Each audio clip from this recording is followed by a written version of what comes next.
87%. بدل ما تفرح إنها من الأوائل، دماغها تقول طول ما أنا مش 100% يبقى ما استاهلش أفرح. كان النجاح درجاته اتلغت وبقى يا إما كامل يا إما صفر. خامس فخ، تجاهل الإيجابيات. واحد في شغله مديره قال له برافو، شغلك ممتاز، العرض اللي عملته كان منظم جدا والأفكار واضحة، بس خد بالك من الإملاء في السلايدز.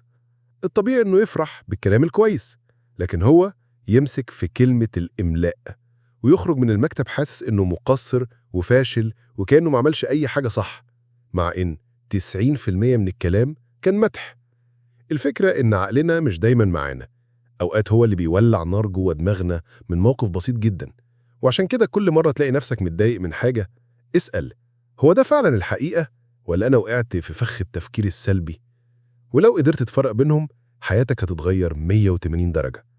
وبالمناسبة، لو وصلت معايا لحد هنا اعمل لايك وفولو وشير ومنشن حد تعرفه دايما بيقع في الفخاخ دي، ولينك قناة اليوتيوب في البايو.